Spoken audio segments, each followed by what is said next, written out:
Inilah negara Thailand, negeri gajah putih yang tidak pernah dijajah.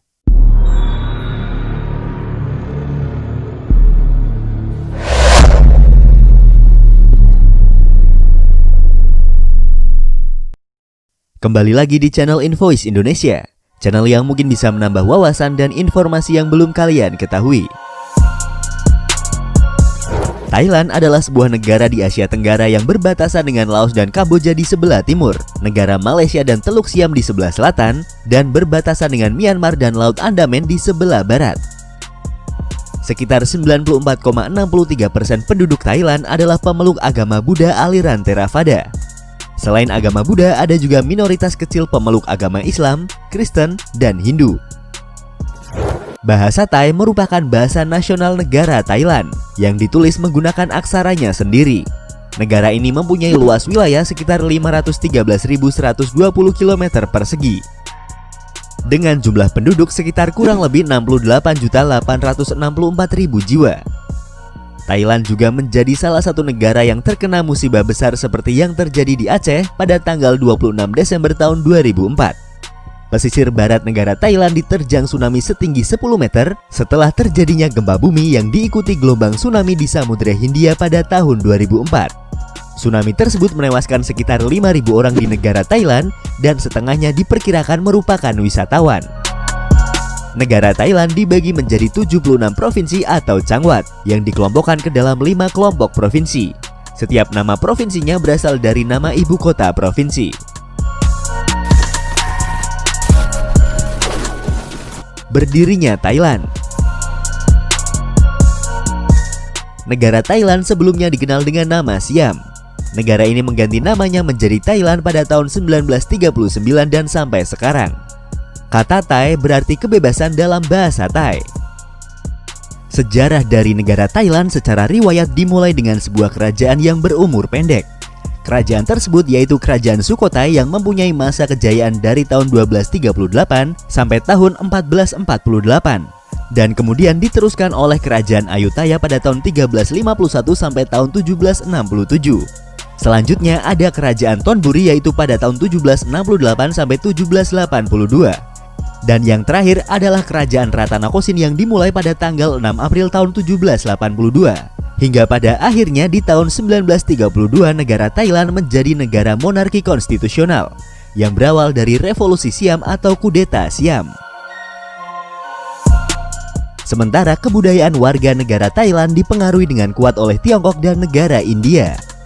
Hubungan negara ini dengan beberapa negara besar Eropa dimulai pada abad ke-16. Tetapi hebatnya meskipun mengalami tekanan yang kuat, Thailand tetap bertahan sebagai satu-satunya negara di Asia Tenggara yang tidak pernah dijajah oleh negara Eropa. Meskipun pengaruh Barat pada saat itu disertai ancaman kekerasan. Hal tersebut membuat berbagai perubahan pada abad ke-19. Salah satunya adalah diberikannya banyak kelonggaran bagi pedagang-pedagang Britania. Lalu kenapa Thailand tidak pernah dijajah? Thailand menjadi satu-satunya negara di Asia Tenggara yang tidak dijajah atau dikuasai oleh bangsa Eropa.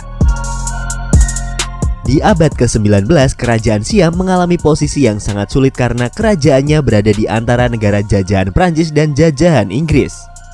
Pada akhirnya, Raja Siam Rama V berhasil melakukan diplomasi dengan pihak Prancis dan Inggris.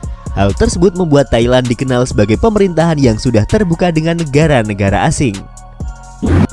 Selain itu, yang membuat negara ini tidak pernah dijajah oleh bangsa Eropa adalah karena Thailand tidak mempunyai tanah yang begitu subur seperti negara-negara Asia Tenggara lainnya. Sehingga bangsa Eropa tidak tertarik dengan Thailand untuk dijadikan sebagai negeri jajahannya dan menganggap tidak ada hasil bumi yang bisa diambil oleh penjajah. Di saat Perang Dunia Kedua terjadi, Thailand bersekutu dengan Jepang. Meskipun setelah Perang Dunia Kedua, Thailand menjadi sekutu Amerika Serikat. Beberapa kudeta terjadi dalam tahun-tahun setelah berakhirnya perang. Tetapi Thailand mulai bergerak ke arah demokrasi sejak tahun 1980-an. Bangkok bukan nama asli ibu kota Thailand. Bangkok adalah salah satu kota terpadat di Thailand dengan perkembangannya yang sangat pesat, dengan ekonomi yang dinamis dan kemasyarakatan yang progresif di Asia Tenggara. Kota ini sedang berkembang menjadi pusat regional yang dapat menyaingi Singapura dan Hong Kong, jika saja pemerintah Thailand bisa mengatasi masalah dalam sektor infrastruktur dan sosial sebagai akibat perkembangannya yang sangat pesat. Pada masa pemerintahan Thaksin yang berakhir pada tahun 1782, Raja Budayot Phachulalok membangun ulang ibu kota dan memberi nama กรุงเทพมหานครอมรรัตนโกสินทร์มหินทรายุทธยามหาดิโลกพบนครราชราชธานีบุรีรมย์อุดมราชนิเวศน์มหาสถานอมรพิมานอวตารสถิตสักทัตติยาวิษณุกำประสิทธิ์ dan kemudian sekarang disingkat menjadi Krungthep Mahanakhon. Namun kota tersebut juga ikut menerima nama Bangkok yang terus digunakan oleh orang asing untuk menunjuk kepada seluruh wilayah kota dan menjadi nama resmi dalam bahasa Inggris. Sedangkan nama Bangkok diambil dari sebuah desa di tepi barat Sungai Chao Phraya. Sekolah-sekolah di Thailand masih mengajarkan tentang nama lengkap kota Bangkok yang sebenarnya, meskipun hanya sedikit yang dapat menjelaskan artinya. Karena banyak dari kata-katanya yang kuno dan hingga sampai sekarang tidak dipakai lagi dalam bahasa lisan. Pasar Mae Klong. Ada sebuah pasar unik sekaligus cukup mengerikan yang terletak di Provinsi Samut Songkhram, Bangkok, Thailand. Keunikan dari pasar ini adalah sensasi berbelanja di pasar kereta api Mae Klong. Pasar ini menjadi unik karena setiap hari kereta api melintas di tengah pasar tersebut. Sebenarnya pasar ini menjual berbagai produk yang sama seperti pasar normal lainnya, yang menjual sembako, ikan, buah, dan sayuran. Dan pasar kereta api Mae Klong juga beroperasi normal mulai pukul 6 pagi hingga 6 sore. Namun yang menarik dari pasar ini adalah saat ada suara gemuruh kereta mulai terdengar. Penjual di sekeliling jalur kereta akan bersiap melipat tenda dan meraup barang jualan yang menyentuh rel. Dan setelah kereta lewat, pasar beroperasi kembali. Saat mengerikan ini terjadi 8 kali setiap hari saat kereta meninggalkan Mahachai ke Mae Klong dan sebaliknya.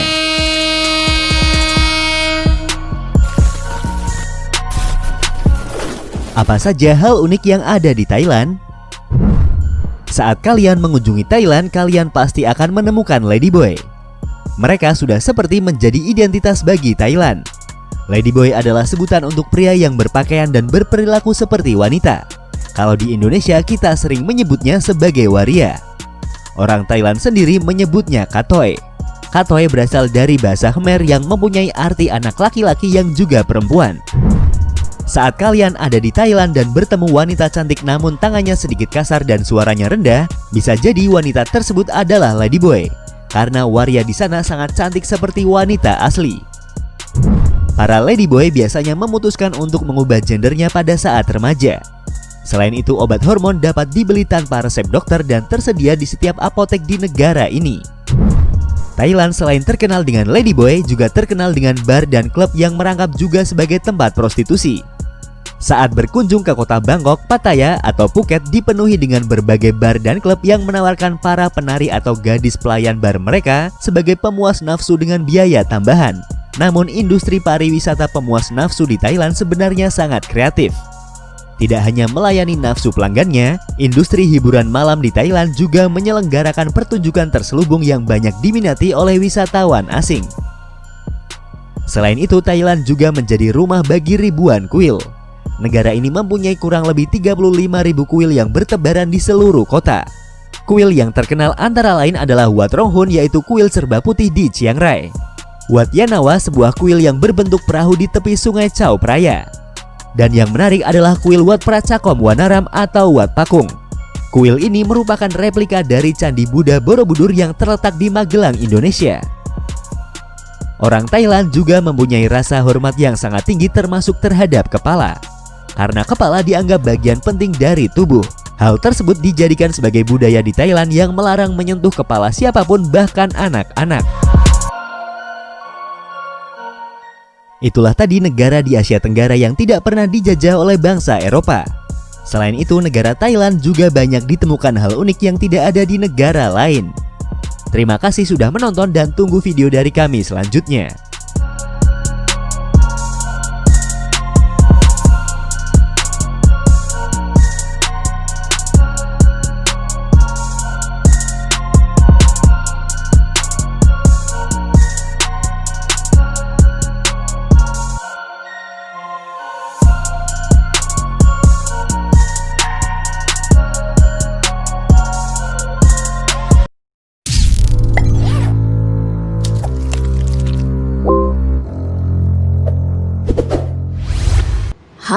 para pencari fakta. Masih ingat kan saat salah satu raja Islam terkaya Raja Salman dari Arab Saudi datang ke Indonesia? Saking tajirnya nih, saat berkunjung ke Indonesia, beliau membawa tangga Morazide eskalator khusus untuk menurunkan sang raja dari pesawat dan mobil mewah Mercy tipe S600. Eits, tunggu dulu, ada juga loh Sultan Islam lainnya yang disebut-sebut mengalahkan kekayaan Raja Salman. Yup, Sultan Brunei Darussalam Hassan Al-Bolkiah. Menurut laporan Business Insider tahun 2018 lalu, kekayaan Sultan Hassan Al-Bolkiah terhitung sebesar 20 miliar US dollar, yang mana lebih tinggi dari 3 miliar US dollar dari Raja Salman. Intip deh 10 fakta kekayaan Sultan Hassan Al-Bolkiah yang bikin iri. Namun sebelum lanjut, klik tombol subscribe dulu ya dan aktifkan lonceng notifikasi agar kamu tak ketinggalan video terbaru dari Fakta Populer.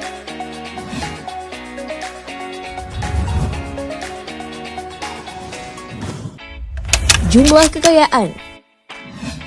Jumlah kekayaan yang dimiliki Sultan Hassan Al-Bolkiah diperkirakan senilai 20 miliar US dollar atau setara dengan 260 triliun rupiah. Sultan Brunei Darussalam Hassan Al-Bolkiah dikatakan sudah melewati kekayaan Raja Salman dari Arab Saudi setelah setengah abad berkuasa. Bahkan disebut-sebut jika Sultan Brunei Darussalam ini dapat menghasilkan uang 147 dolar Amerika Serikat atau yang setara dengan 2 juta rupiah setiap detiknya. Alamak, itu uang mau diapain tuh?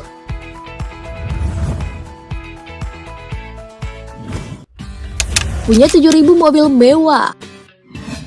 Seperti pria kaya raya kebanyakan, Sultan Hassan Al-Bolkiah juga tentunya punya koleksi mobil-mobil mewah loh. Tapi jangan kira koleksi mobil mewahnya hanya beberapa ya. Sultan tajir melintir ini bahkan memiliki koleksi mobil mewah hingga 7.000 unit. Rata-rata mobil miliknya adalah produk mahal dan ternama. Sebut saja Rolls-Royces, Ferraris, Bentleys, Lamborghinis, Aston Martin, dan Jaguar. Bukan itu saja, beberapa mobil sang Sultan adalah konsep car alias model yang gak keluar di pasaran. Aduh, bagi dong satu mobilnya, hehehe.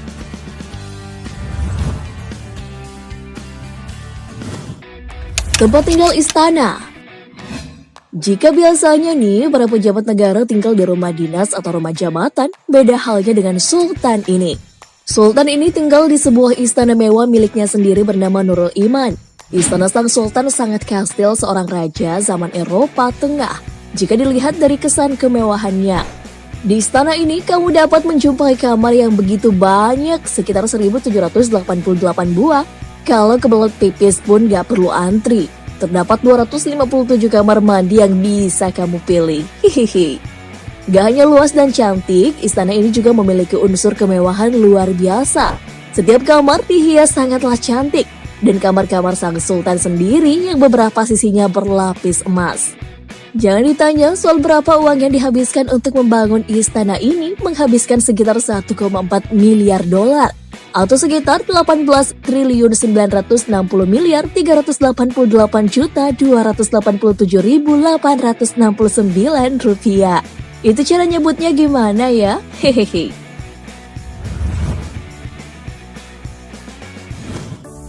Pesta pernikahan anaknya yang mewah. Setiap orang tua tentunya ingin membahagiakan anaknya di hari pernikahannya. Tak terkecuali dengan Sultan Hassan Al-Bolkiah. Sultan kaya raya ini begitu total dalam memanjakan anaknya soal pesta pernikahan. Dan pastinya Sultan gak pilih-pilih dong soal merayakan pesta pernikahan anaknya. Pesta pernikahan dari kelima orang anaknya dirayakan meriah lebih dari 1 pekan dan menelan biaya yang fantastis. Disebutkan masing-masing pesta menelan biaya sebesar 5 juta pound sterling atau kurang lebih 93,5 miliar rupiah. Wow, OTW jadi menantu Sultan deh.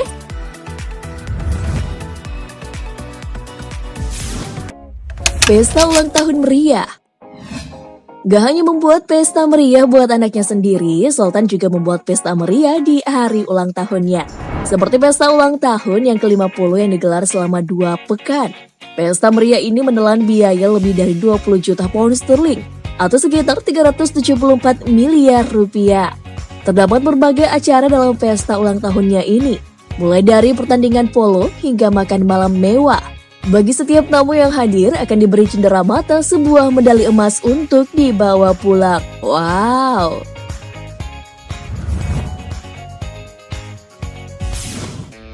Sultan want it, Sultan got it.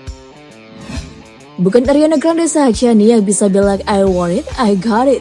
Sultan pun demikian. Apalagi soal perhiasan, Sultan gak pernah berpikir panjang ketika akan membelinya. Walaupun jumlah semua perhiasan Sultan saat ini belum diketahui, tapi kalau dirupiahin kayaknya bakalan banyak banget nih. Selain itu, Sultan ini juga dikenal luas mengoleksi mobil Rolls Royce yang salah satunya dilapisi emas 24 karat. Just remember when Sultan wants it, Sultan got it.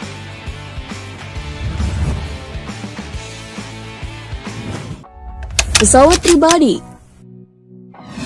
Untuk kendaraan pribadi sang Sultan gak hanya memiliki mobil mewah, Sultan juga diketahui memiliki 2 pesawat pribadi. Pesawat pribadi ini digunakannya untuk urusan negara dan juga berlibur ke banyak negara di dunia. 2 pesawat pribadinya yaitu memiliki jenis Boeing dengan tipe 747-400, serta satu lagi berjenis Airbus 340. Konon katanya nih, pesawat jenis Airbus tersebut berlapis emas di beberapa bagiannya. Wow, emang tajir melintir ya, hihihi.